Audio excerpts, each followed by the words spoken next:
कि आज हमें फिर से उन बातों पर चर्चा करनी पड़ रही है जो हमारी आत्मा में थी, जो हमारी परंपरा थी।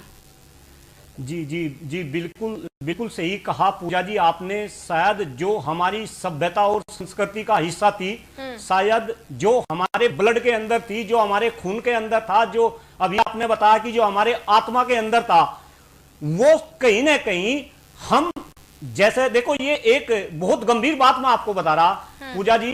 अगर हम थोड़ा पूर्व में जाए, इस देश का दुर्भाग्य रहा कि हम बहुत समय तक गुलाम रहे। अगर हम गुलामी की बात करते हैं तो पहले हम मुगलों के गुलाम रहे, इसके बाद फिर हम अंग्रेजों के गुलाम रहे। और मैं पूरी गंभीरता के साथ इस बात को आपके चैनल के माध्यम से सभी दर्शकों को बताना चाहता हूं, और ये किसी से कोई बात छिपी भी नहीं। जब हम गुलाम रहे तो इस गुलामी के दौर पे कहीं ना कहीं हमारी सभ्यता और संस्कृति को खत्म करने का इन लोगों ने काम किया। अगर हम सभ्यता और संस्कृति को खत्म करने की बात कर रहे हैं तो इसमें भी जो सबसे ज्यादा रोल हुआ वो हमारी शिक्षा व्यवस्था का हुआ। पूजा जी, आपको जान के बहुत आश्चर्य होगा कि भले ही मुगल हो या अंग्रेज हो, उन्होंने शिक्षा व्यवस्था के द्वारा हमारी सभ्यता और संस्कृति को नष्ट किया। हम आपको बताएं कि अगर हम योग और अध्यात्म की बात करें तो पूर्व काल में योग और अध्यात्म कहीं न कहीं शिक्षा व्यवस्था का एक अभिन्न अंग हुआ करते थे। पहले मुगलों ने और फिर अंग्रेजों ने इस योग और अध्यात्म को, सभ्यता और संस्कृति को शिक्षा व्यवस्था से अलग करने का काम किया।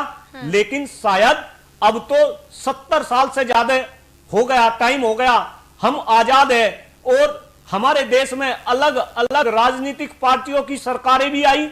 60 साल से ज्यादा कांग्रेस ने देश में शासन किया। अब पिछले 6 साल से भारतीय जनता पार्टी शासन कर रही देश में।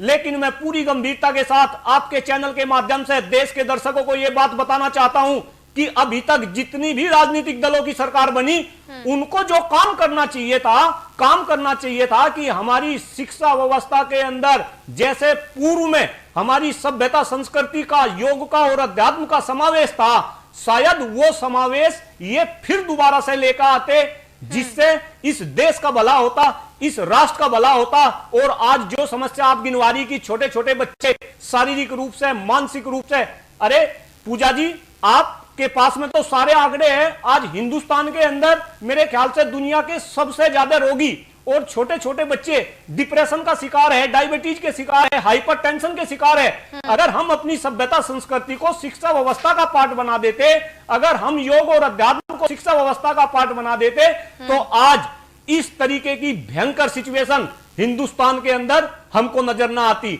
लेकिन मैं तो फिर भी कहता हूं कि देर आए दुरुस्त आए। आदरणीय प्रधानमंत्री नरेंद्र मोदी जी ने शायद योग एवं अध्यात्म का डंका पूरे विश्व में बजाया।